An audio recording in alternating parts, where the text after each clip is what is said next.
From Hollywood, the Jack Benny Program.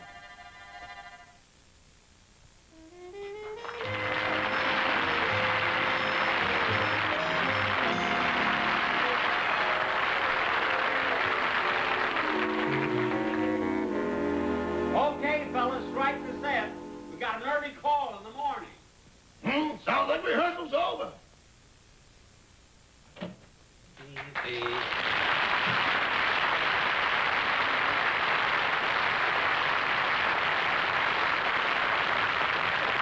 Hi, Mr. Benny. How'd everything go? Oh, I hope the show is as good tomorrow as it was at the rehearsal today. Funny show, huh? Oh, funny show, funny show. Rochester, on television, it isn't only being funny that counts. You know, the important thing is your appearance, the way you look. And my director paid me a wonderful compliment. He did? Yeah, he said that in the close-ups, my shoulders were as broad as Rock Hudson. Really? Yeah. And you know what he said in the long shots? He said I looked taller. He said I looked as tall as Jimmy Stewart. No kidding. Yes, sir. And in the medium shot, Rochester, you won't believe this. In the medium shots, he said I looked as thin as Audrey Hepburn. Audrey Hepburn? Yeah. Yada-dee-da-dum, ba-bum, ba-bum, ba-bum. Oh, Rochester, put these things away, will you, please?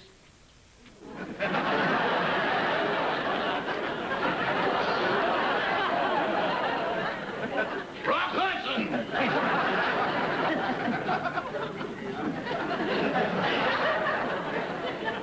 Jimmy Stewart!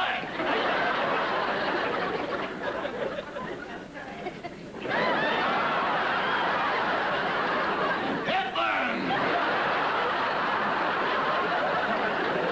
There. Feel more comfortable now. Oh, Rochester, give me some of that cleansing tissue over there, will you, please? Yes. Boss, I can't understand.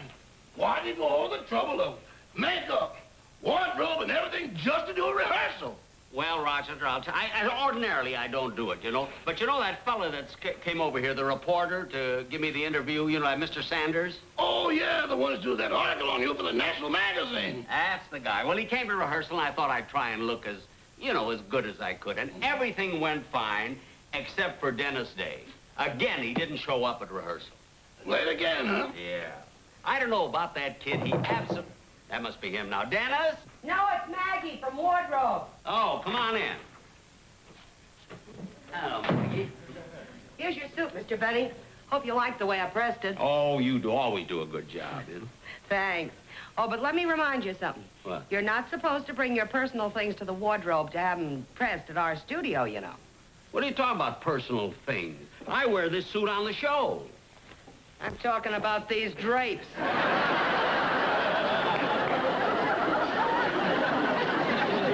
look. Now, don't argue with me. I've seen them hanging in your house. Yeah, but he got it from the studio. Rochester, nobody asked you. Now, look, don't worry about my personal effects. Now, just hang this up, will you? And listen, hey, wait a minute. What's the matter? Look, there were 2 buttons off of this coat, and you only sewed one back on. There was only one in the pocket. What became of the other button? I don't know. Maybe you bought a paper with it. Don't be funny. Rochester, what happened to that other button? You put it in the telephone. I knew I didn't buy a paper with it. Well, I tell you what, hang it up in the closet, will you, Maggie?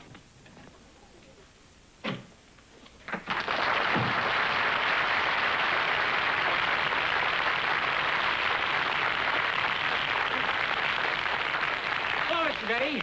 Gee, I'm sorry I'm late. Sorry you're late. Sorry you're late. For heaven's sake, Dennis, this always happened when we... Hey, wait a minute. This is the first time I ever saw you wear glasses. Are your eyes getting weak? No. Well, are you nearsighted? No. Have you got astigmatism? No. Well, then why are you wearing those glasses? My uncle died and left them to me.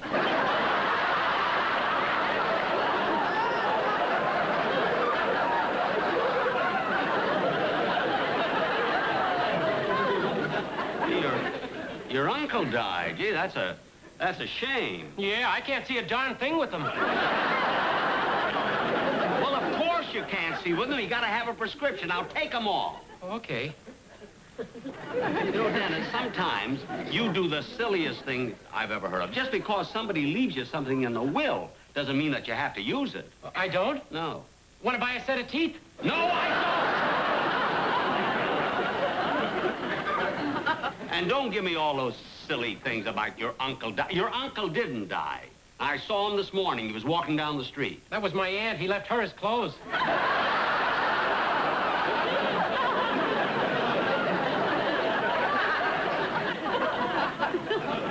Dennis, look, you just got here already. I'm a wreck. Will you do me a favor? The director is still on the stage. Will you go back there, rehearse your song in front of him, and leave me alone? Just leave me alone, that's all. Will you go there? Well, I finished straightening all your clothes, Mr. Benny. Now, if you don't need me for anything else, I'll run along. All right, honey, while you're going downstairs, will you take all that stuff back to the prop room? Okay.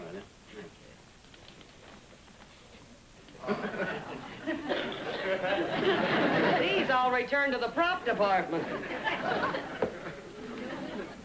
But this is mine.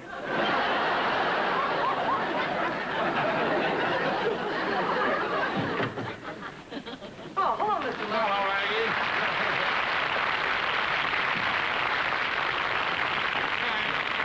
Mr. Sanders here has another couple questions he wants to ask you. Oh, well, did you get any help by watching our show, Mr. Sanders? Yes, quite a bit. I certainly enjoyed watching that rehearsal, Mr. Benny. The restaurant scene was very funny. Oh, well, thank you. Sit down. Say, I must tell you about that restaurant scene that we have there. You know all that food that we had around Yeah, us? the food looked really delicious. Didn't it, though? Well, I got something to tell you. That food is made of wax. Wax? Yeah. I thought that turkey was a little dry.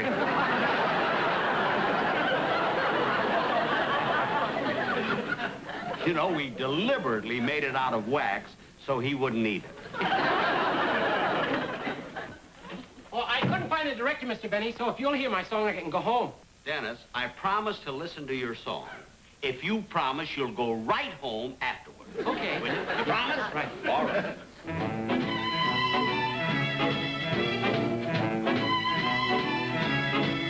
On the first warm day, on the first warm day in May, I'm gonna come a-calling and bring you a big bouquet.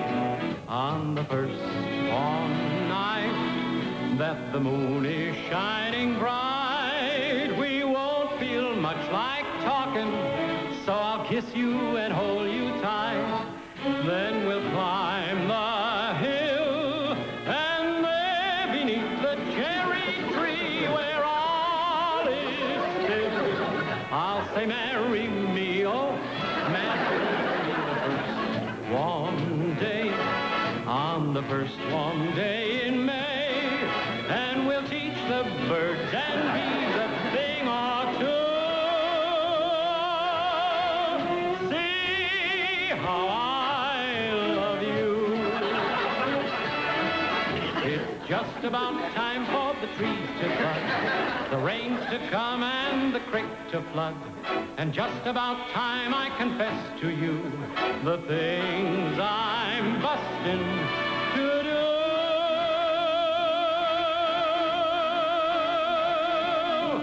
On the first warm day, on the very first day in May, we will teach the birds and bees a thing or two. Say, we'll be so happy when we're walking down the aisle on the first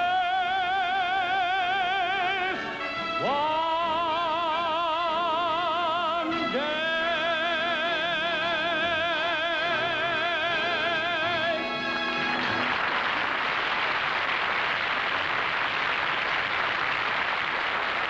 What do you think of the song, Mr. Benny? Dennis, you promise. Go home, kid.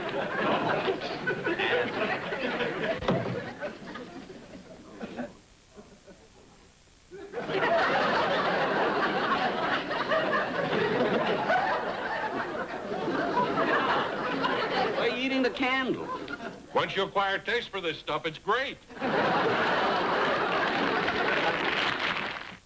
Have you got a good story now that you've watched rehearsals? Well, yes, I've got a good start, but I don't have too much about the early part of your career. Now, for example, how old were you when you left Waukegan? When I left Waukegan, well, my hometown, I was about 22 years old. And I remember it distinctly. You see, I had an offer to get into show business in Chicago, which is a short ways from Waukegan, you know. And I'll never forget how we had the worst argument, my parents and myself. We got into the worst argument about whether I should leave home or not. And finally, well, one morning I got up about 3 o'clock and got dressed and got on a train, went to Chicago. Well, I can understand how at 22 you'd want to break away from your parents and get out in the world. No, I wanted to stay. They wanted me to get out.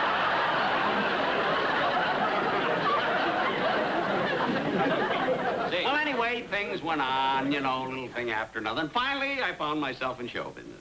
Have you ever thought what would have happened if you hadn't left Waukegan? What would you be doing now? You know, strange thing, Mr. Sanders. I never thought of that. But, you know, when I was a young kid, music was my whole life. Yeah. I loved music. So I imagine if I hadn't gone into show business, I probably would have remained in my hometown, Waukegan, probably married a local girl there, and then maybe I'd have been a violin teacher or something. That's what yes. I bet you I would have I'd have been a violin teacher.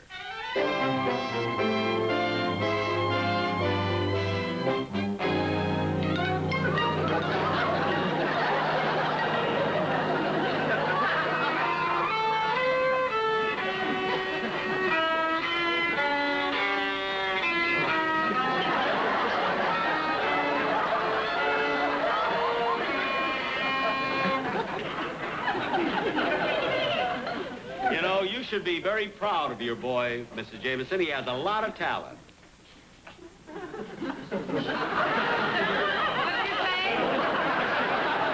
I said you should be proud of your boy. He has a lot of talent. Oh, thank you. Is the lesson over?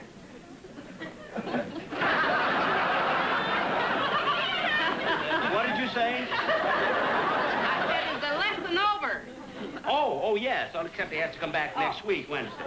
You played very, very well. Don't forget, a lesson again next Wednesday, huh? What did you say?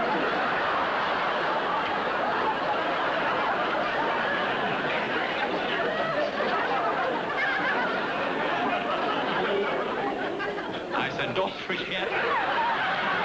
You gotta come back next week for a lesson. Don't forget, on Wednesday. Okay.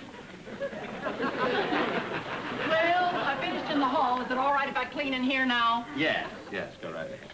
Here's your 50 cents for the lesson. No, honey, it's 55 cents. But the lesson is only 50 cents. Well, it's 5 cents for the cotton.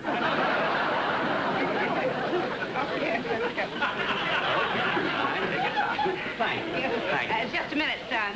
Mabel, Yes, ma'am. our regular cleaning woman is ill. I wonder if you could give me a day next week. Well, now, on Monday, I work for Mrs. Johnson. On Tuesday, I work for Mrs. Thompson. On Wednesday, for Mrs. Hopkins. And Thursday, for Mrs. Carroll. What about Friday? Oh, on Friday, I have to clean here. You have to clean here? Well, that's the least I can do. I'm married to this jerk.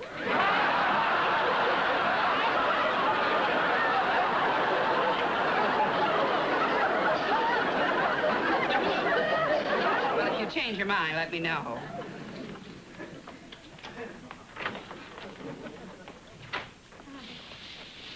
Why did you have to say that to Mrs. Jameson? Because I'm disgusted, that's why.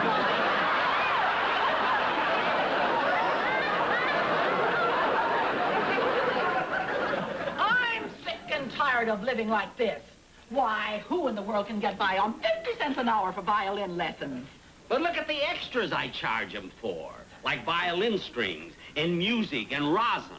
I don't know why you're always complaining. Well, I've got a right to. After all, I'm a woman, and I like to get out once in a while. Well, you do get out. You get out to Mrs. Johnson's on Monday. Mrs. Thompson's on Tuesday. Mrs. Hopkins. I didn't mean that. I want to get out and dance and have fun, enjoy myself. Oh, how how I regret the day I met you. Well, I wasn't chasing you, you know. You came over here to me every day. I had to. I was delivering ice.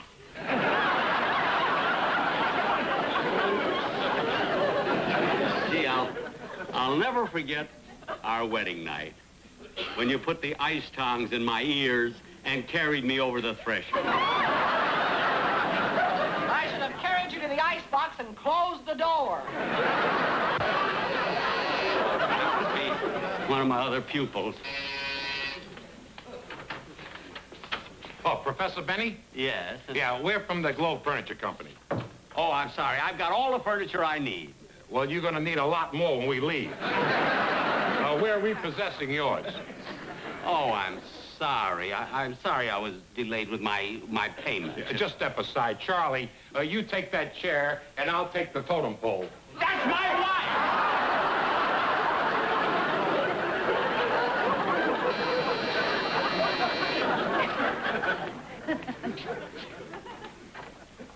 Hello, Mr. Timmon. Joey?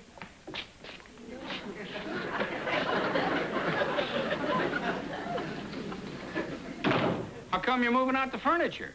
Oh, we're redecorating the room. Oh, what are you going to have? Wall to wall, nothing.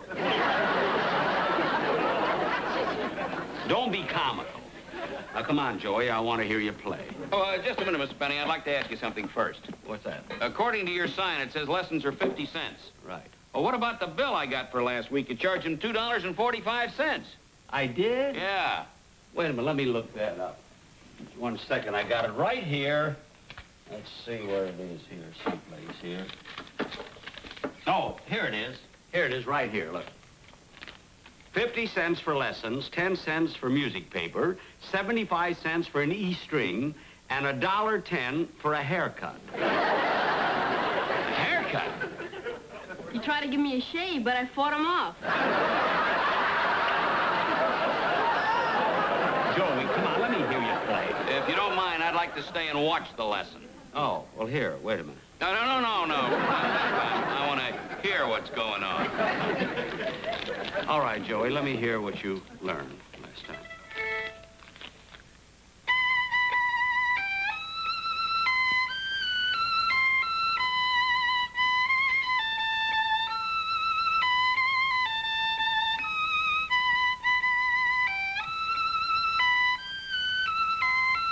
Now, Joey, wait a minute. That's very, very good, but you're forgetting one thing. Remember what I told you about you're holding the violin wrong? Now, the elbow up a little bit higher. You got it? Now, get your chin a little bit more on the chin rest. A little bit like that. See? More comfortable now. And here, and a stiffer bow arm. So you want a stiffer, just a little stiffer bow. Now, let me hear the same thing. Go ahead.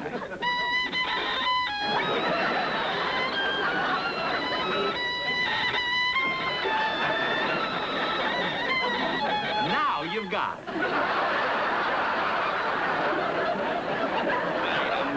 This is ridiculous. I've been bringing him here for 8 years, and every time you show him something, he gets worse. Look at, he's had all the violin lessons he's going to have. Look at, I'll only charge you 35 cents. I don't care what you charge me. He's not going to play this violin ever again. Come on, Joey. And you give lousy haircuts, too.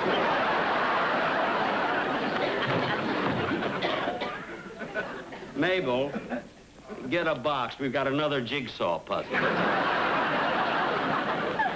This one you can put together yourself. I'm leaving. I've had all I can take. I'm getting out of this town. No, Mabel. Oh. Mabel, you mustn't. Mabel, you mustn't leave. Stop pleading. All you ever think about is yourself.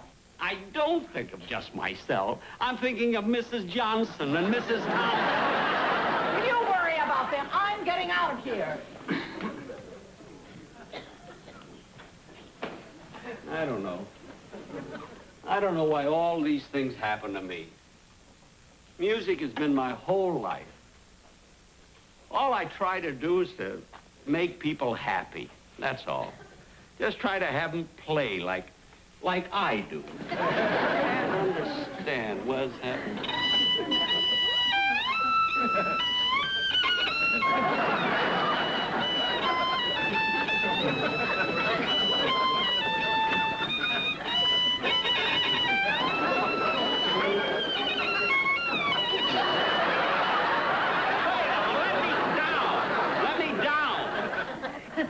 What did you say?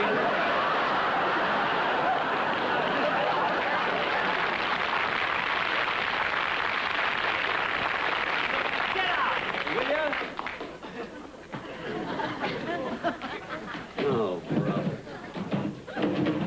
Oh, don't know what's happened here to me. I can't figure it out.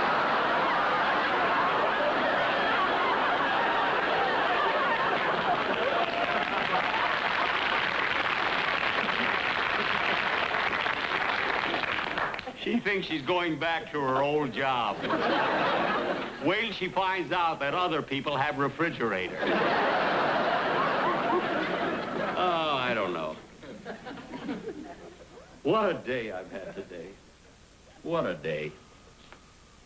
My pupils have left me. My furniture is all gone. My wife left me. It's even worse than yesterday. I don't know, maybe I should stop giving lessons. I'm sick of this cotton picking business anyway.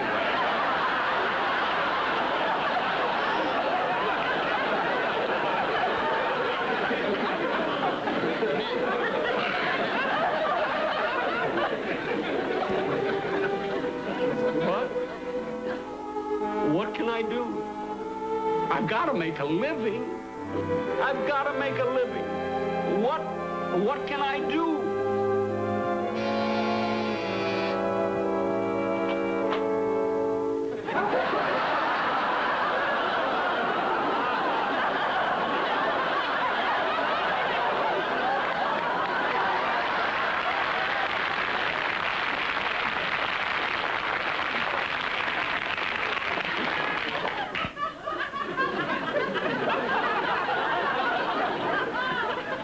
Mrs. Johnson, from now on, I'll be here on Monday.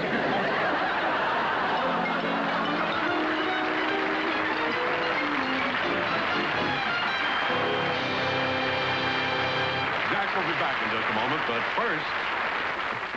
It's here to make a wonderful article. So I guess I'll be running along. It's been a pleasure meeting you, sir. Thank you. Goodbye. Mr. Benny, Yeah. I've got everything in the car, and I'm waiting for you. Okay, good. Well, say, Rochester, before I write this article, I'd like to interview you for a few hours. Well, I've got a busy week. When could I see you? Well, on Monday, I work with Mrs. Johnson. On Wednesday, All right, never mind. Stop complaining. Good night, folks.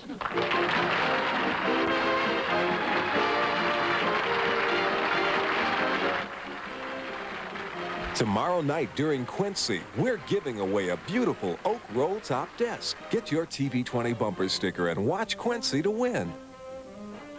In just a few, coming up, a case of Mason Mania. Next on TV20.